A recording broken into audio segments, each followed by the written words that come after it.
Les traits psychologiques de la personnalité nous permettent de dresser un portrait social de nos concitoyens. Les traits humains aident à construire l'interaction avec les autres, la manière d'interagir avec les autres et ce que l'on peut attendre d'eux. Des traits psychologiques simples permettent de déterminer les talents et les inclinations d'un individu et de l'aider à choisir la bonne voie professionnelle. Quels sont les traits psychologiques de la personnalité? Les traits psychologiques sont un ensemble de composantes de la structure de la personnalité qui déterminent l'orientation, les traits de personnalité et le style d'activité d'un individu. Les traits psychologiques sont basés sur des caractéristiques stables de la personne, le système nerveux, le tempérament, la nationalité, les capacités et la qualité de l'esprit. Les caractéristiques psychologiques d'une personne subissent plusieurs changements au cours des processus de développement ontogénétique, d'éducation familiale et d'apprentissage systématique. Les éléments distincts des caractéristiques psychologiques ne se forment qu'à la suite de la formation du caractère et du développement des intérêts durables de l'individu. L'éducation familiale et la scolarisation sont remplacées par le développement personnel et l'auto-éducation. Dès la jeunesse,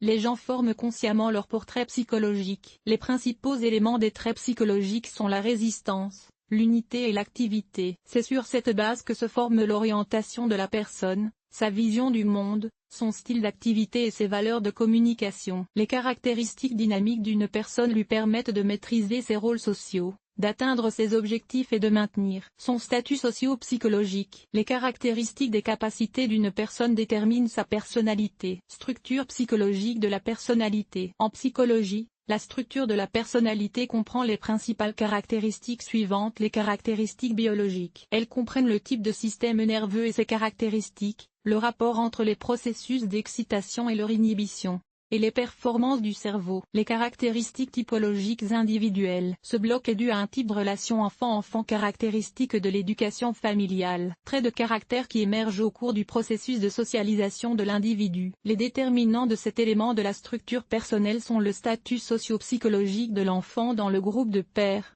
le niveau de développement de ses capacités de communication et la résistance au stress. L'expérience de la vie humaine. Souvent comprise comme l'adaptabilité, la flexibilité et la capacité d'un individu à analyser son comportement et à prendre des décisions indépendantes. Principaux traits psychologiques de la personnalité. L'idée générale d'un partenaire de communication se compose des traits psychologiques fondamentaux de sa personnalité. Intérêts et tendances. Parmi tous les traits psychologiques, les experts distinguent principalement les intérêts et les tendances de l'individu. Lorsqu'ils dressent le portrait de sa personnalité, c'est sous l'influence des intérêts de l'homme que se forme son attitude face à la réalité. Les tendances personnelles constituent la base de l'orientation de la personnalité et de la vision du monde, qui explique certaines réactions comportementales. L'intérêt, source de curiosité, oriente notre attention vers certaines choses. Il pousse les gens vers certains types d'activités. Lorsqu'une personne essaie de découvrir quelque chose de nouveau, elle se déplace avec intérêt. Lorsqu'il entreprend une activité pratique basée sur la créativité, son comportement est déterminé par des tendances. Il existe différentes approches pour classer l'intérêt. L'intérêt d'un individu peut être passif ou actif. Dans le cas d'un intérêt passif,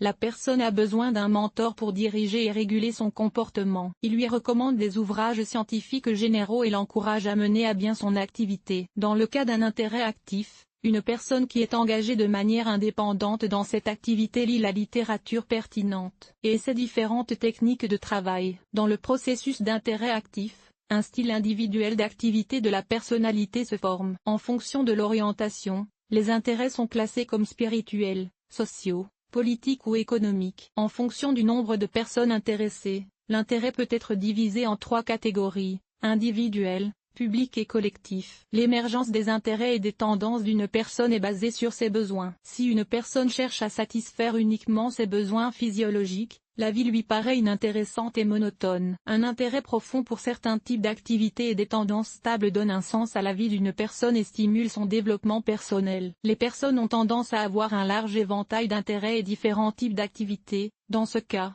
on parle d'érudition étendue et de développement multidirectionnel. Une personne peut également avoir un intérêt prononcé pour un seul domaine d'activité.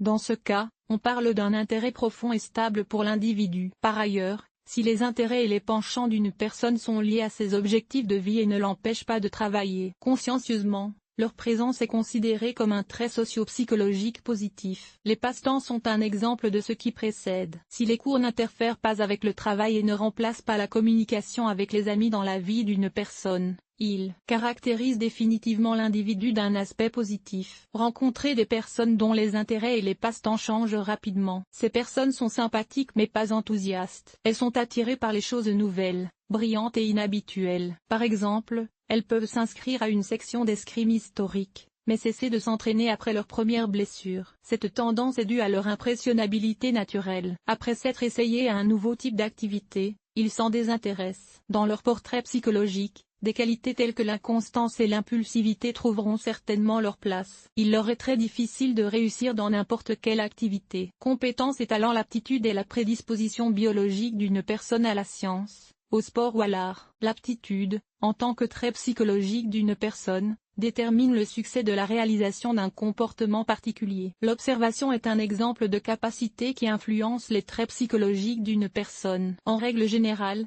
les enseignants, les écrivains et les conducteurs possèdent cette propriété. Dans presque tous les types d'activités professionnelles, une personne a besoin d'aptitudes telles que la mémoire visuelle, la pensée spatiale et l'imagination, la concentration de l'attention. Lorsqu'ils compilent les traits psychologiques, les professionnels se basent sur les types de compétences suivant: capacité intellectuelle. Elles garantissent la reconnaissance rapide des informations, leur traitement, le stockage de la mémoire pendant une longue période, et la capacité d'une personne à appliquer les connaissances théoriques existantes dans la pratique. Compétences mathématiques. Elles expliquent la tendance d'une personne à s'intéresser aux sciences exactes. Un développement élevé des capacités mathématiques est souvent associé à une bonne pensée logique. Ces traits d'esprit sont nécessaires aux comptables, aux programmeurs, aux médecins, aux mathématiciens et aux économistes. Compétences techniques. Ce groupe de compétences est nécessaire aux personnes engagées dans la construction et le développement de mécanismes innovants. Compétences créatives. Ce type de compétence est basé sur la capacité à faire preuve d'imagination et de fantaisie. Compétences en matière de communication. Grâce à elle, une personne trouve facilement un langage commun avec les représentants des groupes sociaux, fait preuve d'empathie et est nécessaire pour elle-même. Les compétences en communication sont utilisées dans les activités professionnelles par les journalistes, les psychologues, les politiciens et les enseignants. Compétences physiques. Ce groupe de compétences permet aux personnes d'obtenir des succès sportifs. Compétences littéraires. Elles décrivent le talent des écrivains, les aptitudes poétiques des personnes. Compétences musicales. Il s'agit du sens du rythme, des harmoniques, de l'audition mélodique et de la capacité à composer des mélodies originales de manière indépendante. Les compétences se développent au cours du processus de maîtrise par la personne d'une activité pratique. La base du développement des compétences est une tendance. Si la nature dote une personne de nombreuses œuvres, on parle de talent. Un concept synonyme de talent est la douance, qui détermine la capacité d'une personne à résoudre des problèmes d'une manière non standard. Le talent n'est pas une caractéristique biologique d'une personne. Il naît d'un intérêt personnel pour une activité spécifique et se manifeste dans le processus de réalisation de cette activité. Toutefois, sans un apprentissage spécialement organisé et systématique, une personne naturellement douée ne peut pas réussir. Au cours de l'éducation, l'ensemble des tendances naturelles détermine la force d'assimilation des connaissances et la formation rapide des compétences. Le talent est le développement d'un niveau élevé de tendances naturelles, les compétences sont le résultat d'un travail conscient. Et les compétences théoriques ne peuvent pas mettre sur un pied d'égalité le talent et les compétences d'une personne dans l'une ou l'autre activité. Connaissances.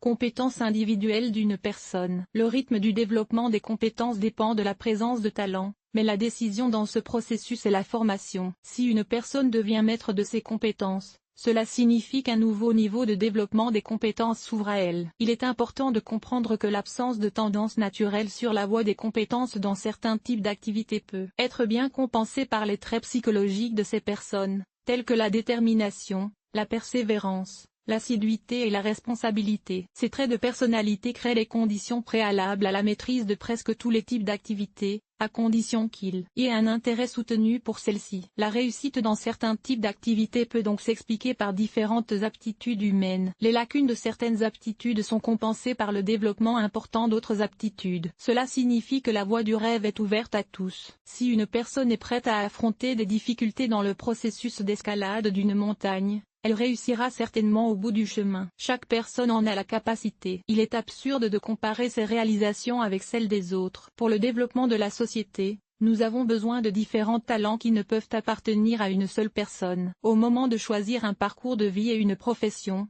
il vaut la peine de s'écouter. Après tout, Un travail qui satisfait pleinement les intérêts et les tendances de votre personnalité vous apportera du plaisir ainsi que des récompenses matérielles. Le tempérament est un trait psychologique inné de la personnalité. Voici quelques exemples classiques de tempérament optimiste. Il s'agit d'une personne joyeuse dont les sentiments se remplacent rapidement car ils sont superficiels. Ses principaux traits psychologiques sont l'optimisme, l'insouciance, l'initiative et l'intérêt multidirectionnel. Il est bruyant. Ses mouvements sont rapides et précis. Le système nerveux sanguin est trop mobile. Colérique.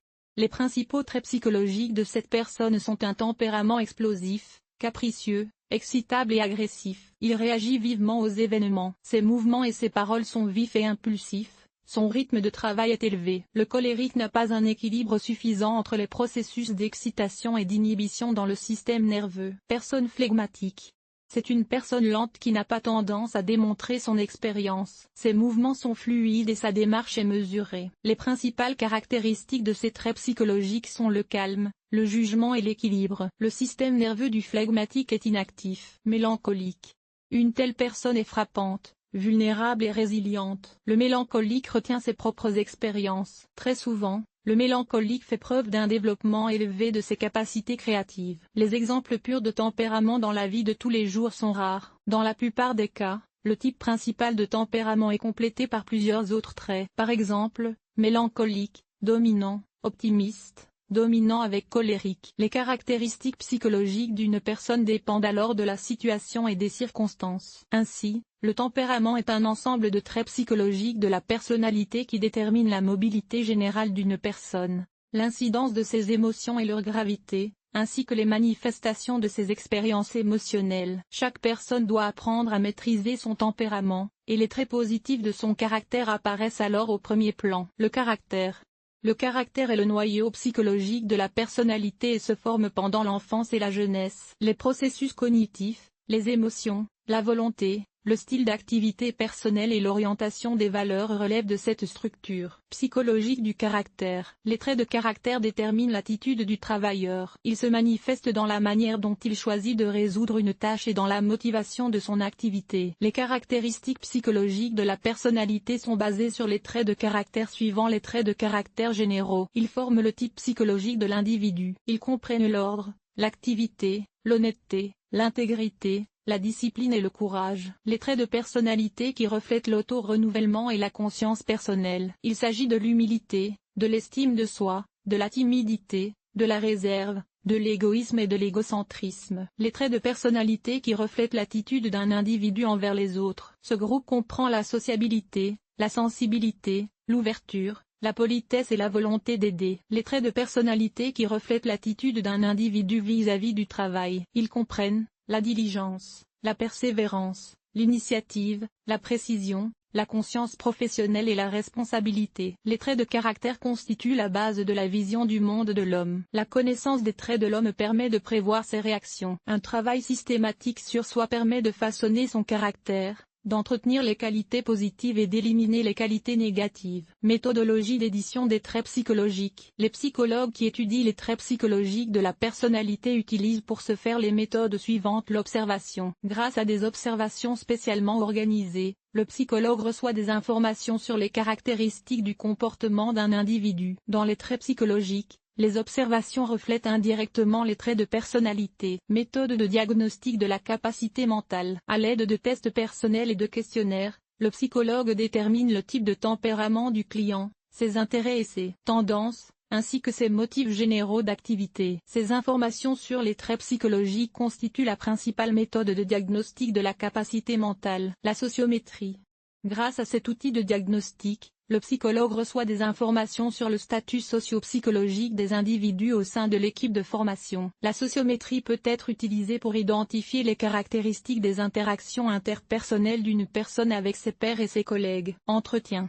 Si le test ne permet pas d'obtenir suffisamment d'informations sur la personne, le psychologue élabore une série de questions que le client pose. Cette méthode de collecte d'informations est utilisée pour clarifier les faits afin d'éliminer les incohérences. Les caractéristiques psychométriques commencent par le transfert des données personnelles de la personne. Ces données sont les suivantes: nom de famille, nom et patronyme, date de naissance, lieu de résidence, Informations déclarées sur les membres de la famille et caractéristiques de l'éducation familiale. Description plus détaillée.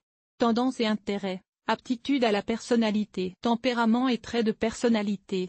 Et attitude des personnes envers elles-mêmes. Attitude d'une personne envers les autres. L'attitude d'une personne à l'égard du travail. Exemple de caractéristiques psychologiques d'une personne. Letuvaltsev Andrei Ourievitch mère. Letuvaltseva Anna Gennadievna père. Letuvaltsev Yuri Alexievich. Lieu de résidence. Novodvinsk. L'enfant grandit dans une famille complète. Les parents participent activement à la vie du garçon. Le frère d'Andrei est un modèle. Le garçon s'intéresse aux sciences exactes et à un niveau élevé de développement de la pensée logique. Andrei suit des cours de robotique depuis 2 ans et participe à des compétitions urbaines et régionales. Le niveau d'attention arbitraire du garçon est supérieur à la moyenne. Il n'y a pas de signe de fatigue au travail. Le rythme de travail est élevé. Le garçon a un niveau élevé de développement de la mémoire visuelle. La mémoire auditive est moyennement développée. Le canal dominant d'acquisition de l'information est visuel. La principale motivation pour l'activité est l'évitement de l'échec. Le niveau d'anxiété correspond aux normes de l'âge.